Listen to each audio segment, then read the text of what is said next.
The reason why you're here, the reason why it's called the present is because it's literally a gift. You have it in front of you. So do something, do what you want, do what you love, chase your dream while you have the present. You look just how I want, exactly just what I need. You look just how I want. Welcome, Long Beach Live interview sessions. Today we got Big Toks coming in. He just performed a hell of a set on the live session. If you got a chance, go check that out. It'll be on our YouTube channel. So I guess first, tell me about the name, Big Toks. What's up with that? Big Toks. So my name is Tokumbo, and I've always went by Toks since I was like 4 years old. And when I first started rapping, I was trying to find a name, and just went with Big Toks because I'm a big guy. My name is Toks. Cool. Yeah, just represent yourself. Yeah. You come in with a lot of swagger. You very much got your stance in your brand in your music. Appreciate that. I like that. Speaking of your music, I've been listening through it. Your new album, Calibrated too. I hear a lot of West Coast influence in both your raps and your production. Is that like really the case? And do you think you found the direction you want to take your music?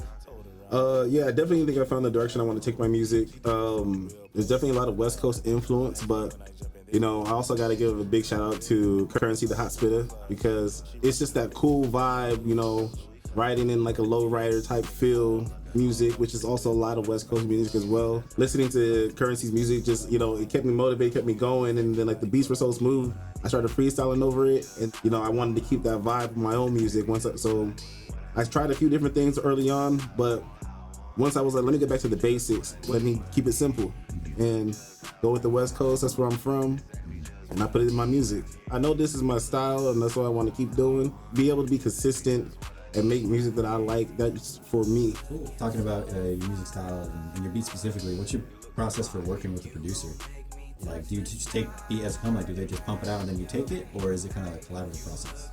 It's a little bit of both. So shout out my producer, Oh Gosh, Leotis, one of the best producers in the world in my opinion. But when I work with Oh Gosh, it's like I can have an idea, I can hear something and give him just like a sound or a sample of something, and then he will craft it. He'll make my thought come out alive, but even better than I thought about it, if that makes sense. So he's helped build me up, throughout my whole journey and process when it comes to music. So now it's just like, if I tell him this is what I'm looking for, he knows how to cook it up in a second. You guys got the connection going. You're not gonna work with each other. Yeah, that's so important in music. To work smoothly with something. The other producer I work with, Calibrated Studios at Lafayette, Louisiana. I actually found him on YouTube, and I was listening for inspiration. But then when I found his page, I was just like, "Yo, this guy's dope! Like his sound is different." I tapped in with him, and we started working together as well. So he liked my sound, he liked what I did, and now it's mutual. So a little bit of a different direction. Mm-hmm. What's your musical guilty pleasure? Something that you like to listen to and you know a lot about, but maybe wouldn't want to admit to the homies. I don't really think I have any like guilty pleasures because I'm very proud of what I listen to. Okay. I fuck with my taste. I think it's great. And I say the guilty pleasure of it is just like I'll listen to the same shit over and over. I listen to the same artist over and over. Yeah. Man, I can't do that. Like Larry June, Currency, Primo Rice, Joey Fast dropped his project. It's dope as hell. I got those things in rotation, those artists in rotation. That's what I listen to. Like everyone likes to listen to, like Drake and something real popular. And it's like I literally don't care about any of the popular stuff. I like what I like, and if you get in my car, you get in my coupe, you go to listen to it and learn to like it. DJ, yeah, exactly. You get in and like, or you can get out. Speaking of Currency, you mentioned him a couple times so far. I saw you recently opened up for him. What was that like? Man, it was such a dope experience. So it was my second time opening up for Currency. My first time was my first major show. So when I did it last time, I literally wrote all those songs like 11 days before opening up for Currency. So it was the pressure was on, but it was like it was a pivot in my life, or a pivot in the music for me, I would say, because talked about The Alchemist. The Alchemist talks about, when you're on that journey, you're going to be tested. And the test is to make sure that you're ready for everything that's on the other side of that journey. We host a camp at our house. My laptop dies. My interface blows out, and it was just like, I don't want to spend money on all this stuff because I might do. I just bought that laptop too, and I didn't want to spend money on all this again. And I was like, am I going to double down on this because I'm still finding my sound? You know, got new equipment, double down because I love music that much. And then when I did, it was like something changed.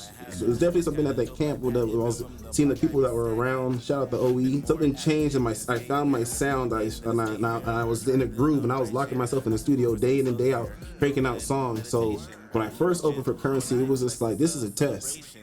And if the people fuck with it, then I'm gonna keep going. If the people don't fuck with it, I'm gonna reconsider. And when I perform, when I remember I was doing my thing, and I said I've been doing my thing. Oh gosh, cut it out.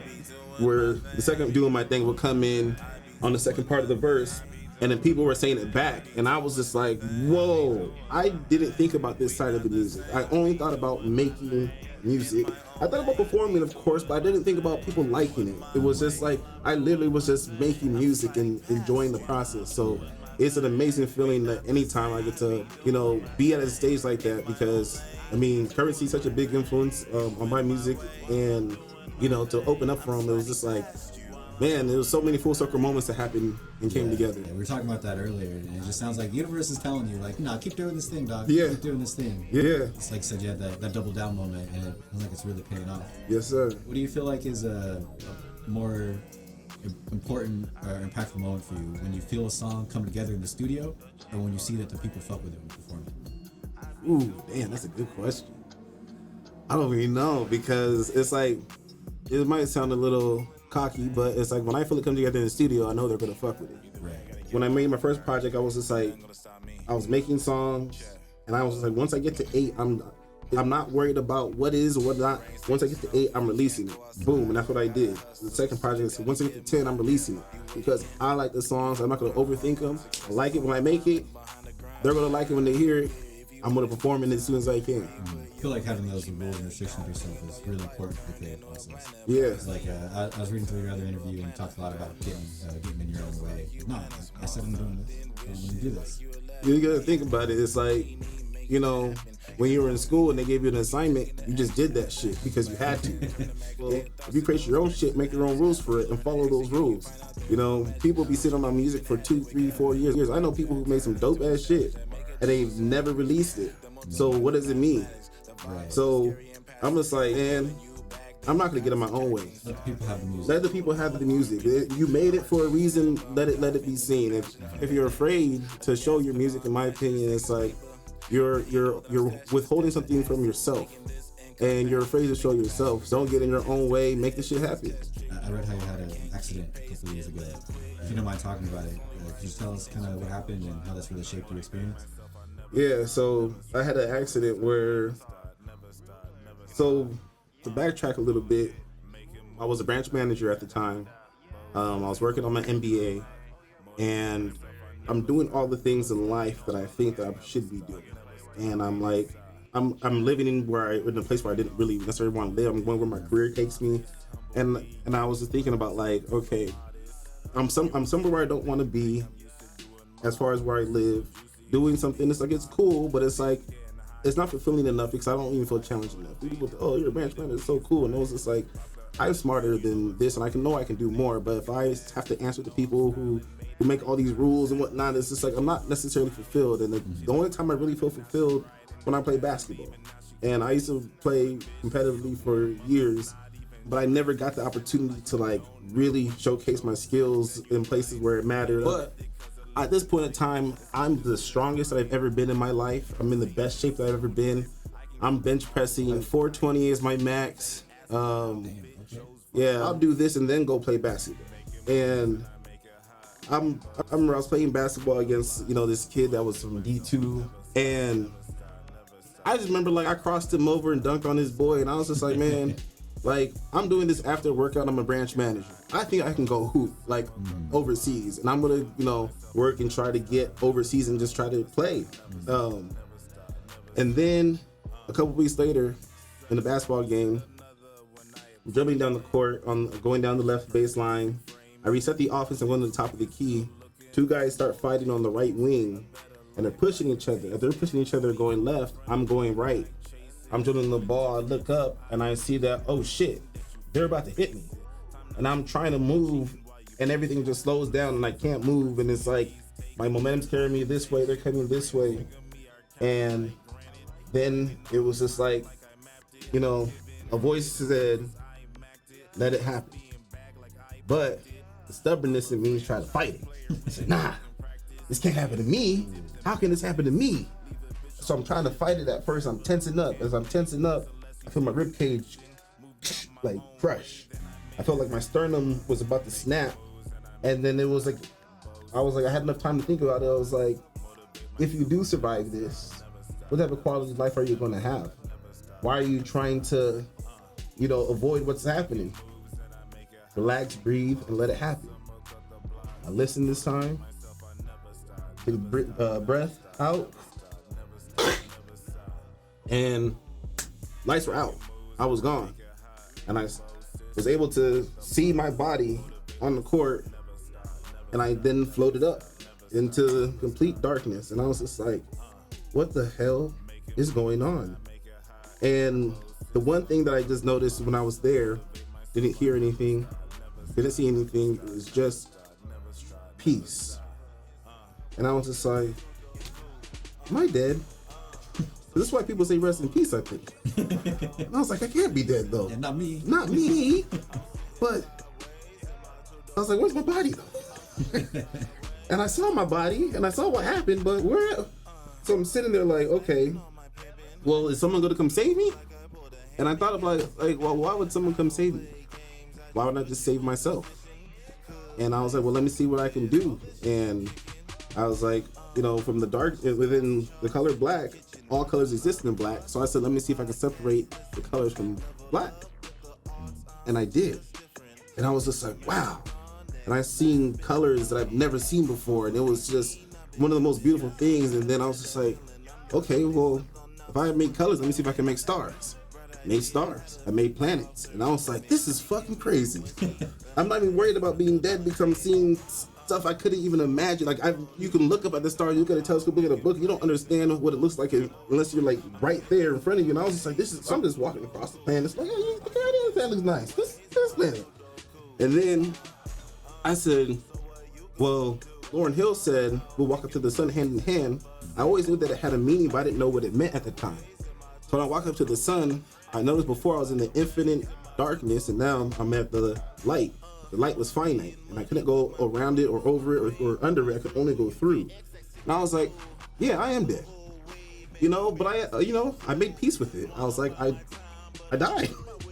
So time to go through. And then there was like a presence there and said, if you go through, you're leaving me. And I felt like the presence was my mom, and it was like I wasn't ready to leave. I wasn't supposed to leave yet. I had the choice, and I knew that if I came back, I'd always be in pain. But I had this experience that happened to me, and I feel like other people need to know that when you do die, it's not, you know, people need to understand this for themselves, because I think that if people knew that you were literally limitless and that you were going to live again, what would you do differently now? Because if you were going to live again, you'd be like, you saw yourself at the light, you'd be like, damn, I wish I did this. Do it. Yeah. The reason why you're here, yeah, the reason why you're here, the reason why it's called the present is because it's literally a gift. You have it in front of you. So do something, do what you want, do what you love. Chase your dream while you have the present. There's never a right time for anything. The only time that you realize when it's the right time, when you figure that there is no right time. So you do it. And that accident made me realize I needed to start doing stuff for me and doing it now. That sounds like a very spiritual experience, and you've been following that, and the universe is rewarding you for it. Thank you for sharing that. Absolutely. That's a lot to work with. So yeah, you really seem like a man with focus and vision. What's up next for you, and what are some goals and hoping to check out in the future? What's up next for me is I was actually supposed to have a show being up for Smoke Dizza, but that show got postponed until December. So I keep y'all informed and in tune. As right now, the tentative date is December 22nd. And then beyond that, I mean, there's 17 tracks that are done. So I'm going to be rolling those out. So expect some of those tracks to come out next year. I'm constantly making music, and more music to come. I'm not gonna stop, 'cause I'm a real ass nigga, and I feel like I had to say that shit. Word, yeah. Oh yeah, man. Thanks again for coming on this talk with me. It was a good show. Yes. Great show and really spiritual experience. Thank you for sharing that. Follow Big Toks on Instagram, check on YouTube, Spotify, Apple Music, anywhere you can find music on this name. Don't forget to check us out, Calibrated Productions in Long Beach Sounds. If you need studio time, book for videos, you can book for music, photos. Let us know, hit us up on Instagram. Thanks, Cool, guys. better get out now. A real ass nigga gon' say that shit. Yeah. A real ass nigga gon' say that shit.